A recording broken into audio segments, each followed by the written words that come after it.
Mbalamusizza mu linnya lya Mukama waffe Yesu omwana wa Katonda omulamu. Nze Omutume Umar Mulinde. Ebigambo bino bikulu nnyo era nkusaba ompulirize n'obwegendereza ate bisindikire buli musumba gw'omanyi mu Uganda. Emyaka kati 2 egiyise nawandiika ekiwandiiko ku tteeka lya lukodo. Temabega waalyo waliyo ekintu ekirala ekyakabi ennyo era omukkiriza aliwagira aba yeegulidde muguwa kwetuga. Bw'oba oyagala okumanya ebigambo bye nawandiika osobola okukebera ku Facebook page yange bikyaliko. Tuteekwa okumanya nti ebigenda mu maaso mu nsi bizibu nnyo. Enkwe zikolebwa okusaanyaawo enzikiriza entuufu mu nsi si mu Uganda yokka wabula eno netiwaaka ya nsi yonna. Gasitaani okusinga kati akozesa bannabyabufuzi ab'amawulire n'omululu gw'ebintu n'ebitiibwa ebiviirako okwekkiriranya. Ffe Bayibuli netukubiriza okumanya ebiro n'ebiseera. Kati we tuli ensi yonna yalumbibwa omwoyo gw'okwekkiriranya era kati abantu aboogera amazima bavumirirwa nnyo ne balabisibwa nga be bakyamu. Kyova olaba waliwo okwekkiriranya okugenda mu maaso mu nsi. Kino nno mu Bayibuli yaffe Isaaya essula 5 Katonda atulabula ku kiseera ng'abantu ekibi kye bayita ekirungi ate ng'ekirungi kye bayita ekibi. Mu byobufuzi abakulembeze bangi mu kwogera kati bakozesa kye bayita political correctness, ng'omuntu tayogera bituufu oba bya mazima wabula ayogera ebyo ebisanyusa obusanyusa abawulira ne bwe biba binaabaviiramu obulabe oluvannyuma. Ate no mu kkanisa nayo kisonze. Kyova olaba kati waliwo n'abateesa nti n'abalokole nabo bafuuke eddiini eyeetongodde, beegatte ku mukago gw'amadiini amalala ebibaawukanya babyewali basobole okutambulira awamu. Ekyo nno kiwulikikanga ekirungi naddala bwe wabeerawo okujuliza ku by'enkulaakulana n'okusiimibwa gavumenti, naye mu byenzikiriza naddala ey'abalokole kyabulabe nnyo era kikyamu. Nga tetunalowooza kunonooza mikago gy'abannaddiini kyamagezi tusooke twekolemu obumu ffekka ng'abaana ba Katonda, abaana ba Mukama abajjula omwoyo mutukuvu. Tusooke tukkaanye tetusobola kukola bulokole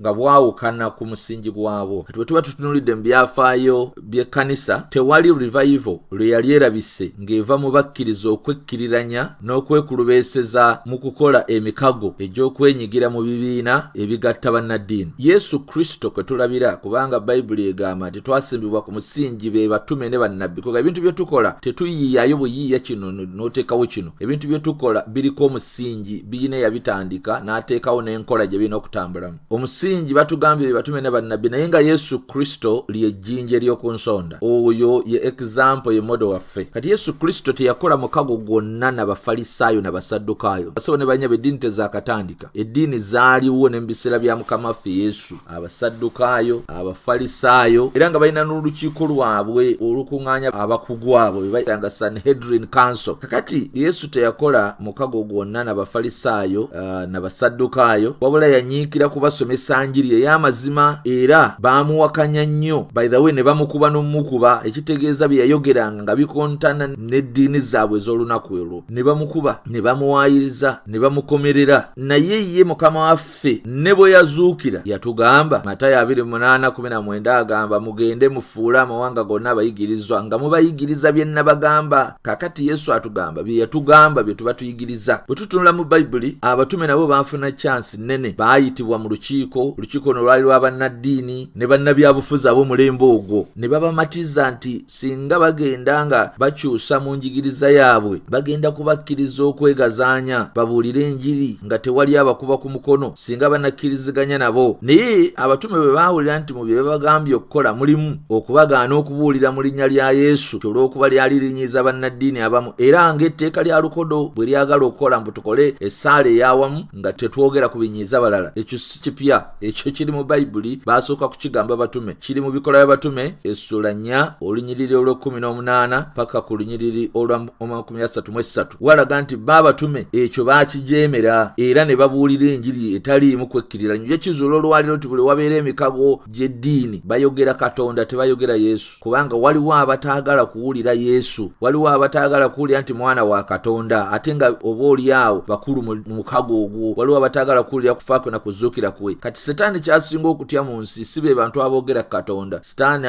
asinga kutya abantu aboogera ku Yesu ow'amazima, ono alokola nga si wa ddiini. Ono agamba mu Yokaana 3:3 n'agamba nti omuntu ateekwa okubeera nga azaalibwa omulundi ogwokubiri nga taleese ddiini naye aleese kiri ekyokufuuka omwana wa Katonda. Twebaza nti abatume baagaana okwekkiriranya era ekyavaamu baabatiisatiisa ne babakuba, baabasiba mu makomera n'abamu ne babatta. Naye tebaatiitira ababuulira mazima beeyongera bweyongeza okubuulira enjiri awatali kwekkiriranya. Kakati olukwe luno lugenda mu maaso mu nsi okuzikiriza abakkiriza ba Yesu naddala ab'amakanisa ag'omwoyo. Bino si bintu biri loko kati nga Setaani kyanoonya ayagala kwegazaanya mu nsi oluvannyuma lw'okumalamu ekkanisa zino ezibadde ziri ku muliro okuzimalamu amaanyi, kyavudde ateekawo ebibiina ebiwulikikanga ebiyamba abantu oba ebireeta okukkaanya n'obumu, naye nga ebibiina bino mwegattira amadiini ag'enjawulo. Emikago gy'amadiini gino giriko abakulu abagivujjirira essente okusikiriza abakkiriza, naye ng'ekigendererwa kufuna luwenda okumalamu ekkanisa entuufu amaanyi. Bakozesa bannabyabufuzi bo bagezi batagetinga gavumenti, ate gavumenti egamba mwekunga wamu. Kati bannabyabufuzi abo betagetinga si mu Uganda yokka naye mu mawanga ag'enjawulo okuteekawo amateeka aganyigiriza enzikiriza ey'omwoyo nga bakozesa media. Ojja kukizula nti olwaleero media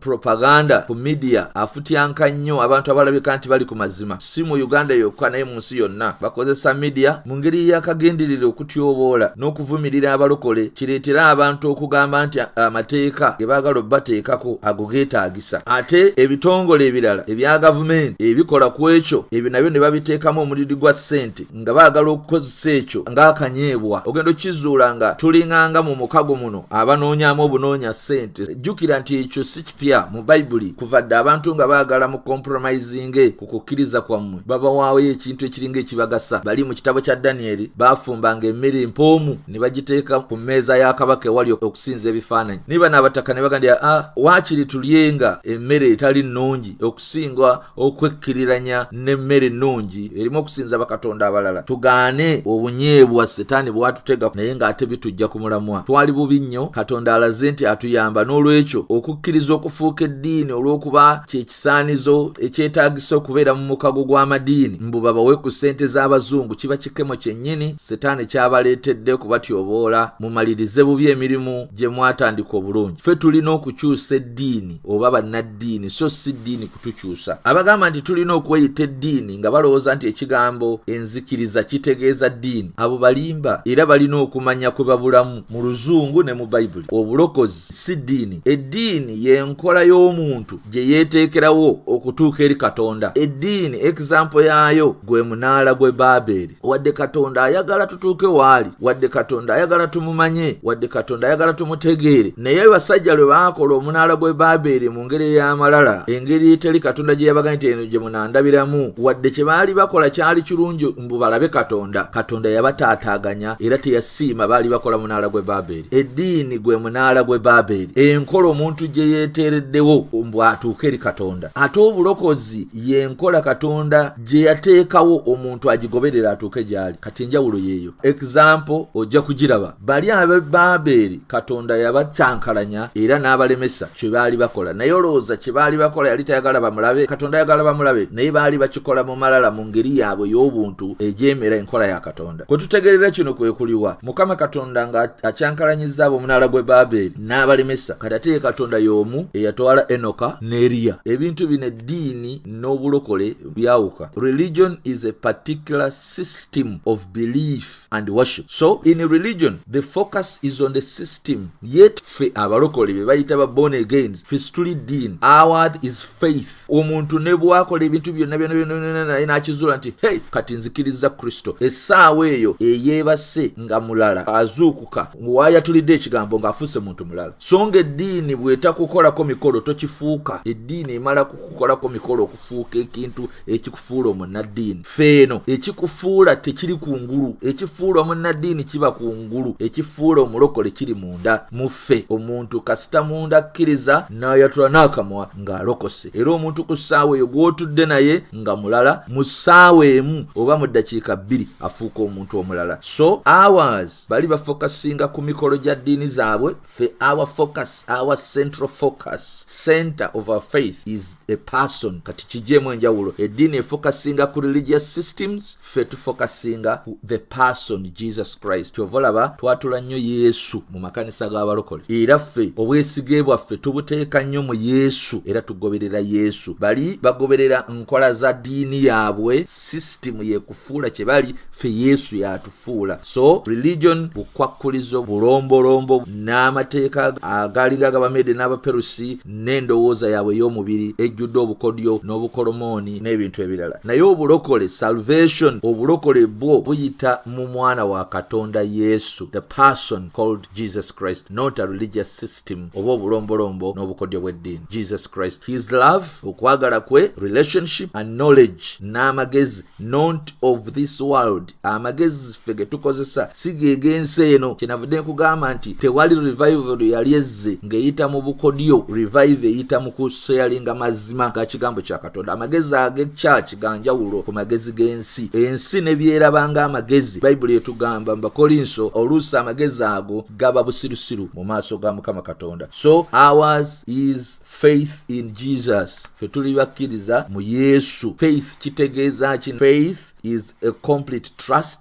kwesiga okw'ekika ekya waggulu, trust, belief, a confidence, conviction, reliance, dependence or confidence in someone or something, strong belief in God or in doctrines based on spiritual apprehension rather than proof. Fe enzikiriza eba ya mwoyo, kati ebyaffe tubiraba mu ngeri ya mwoyo, eddiini ebyayo ebiraba mu ngeri ya mubiri. Okulokoka is a personal relationship with God. That's why we are called children of God. Bali abakolagana n'eddiini bayitira mu system zaabwe, mu bukolomoni bwabwe, mu bukodyo bwabwe, mu bukwakkulizo bw'eddiini. Naye ffe tuyita mu nkolagana gye tulina ne Katonda. Si bukwakkulizo bwa ddiini, si bukodyo bwa ddiini, biyiyeyiye bya ddiini, si mateeka ga ddiini, wabula mu nkolagana gye tulina personal relationship. Bali bagoberera mikolo, bukwakkulizo na bulombolombo. Tugoberera Yesu n'okwagala kwalina gye tuli. Era omuntu anywera mu bulokole olw'okwagala kwalina eri Yesu n'okugoberera Yesu mu mwoyo ne mazima. Byanjawulo era ffe tuyitibwa balokole. Katonda akyayira ddala eddiini. Soma Isaaya essula 1 olunya lwa 13, Amos essula 5 olunya lwa 21 paka ku 24, Matayo essula 15 olunya lwa 7 paka ku 9. Yesu Kristo we yali ayigiriza yennyini n'agamba abantu bali tibasaamu Katonda ekitiibwa mu bigambo bugambo, naye ng'emitima gimuli wala. Kyenvudde mbagamba ffe tuwaayo omutima eri Kristo. Yesu atukyusa kuva munda, eddiini ekyuka kungulu n'eyogera kungulu. Katonda n'agamba nti emuwe ekitiibwa mu bigambo bugambo, naye ng'emitima giri wala. Eyo y'eddiini. Tuli banjawulo era tetusobola kufuuka ddiini. Eri omuntu ow'omubiri, salvation makes no sense. Eddiini erina enjawulo, endaba y'ebintu ey'eddiini erina enjawulo ku yaffe. Era Bayibuli kati ffe tuba tukola mu byaffe mu by'obulokole tukozesa amagezi ga Katonda, era amagezi ga Katonda ga njawulo ku g'ensi, era kino kyama. Soma Bakolinso ekisooka essula 2 olunya olw'okuna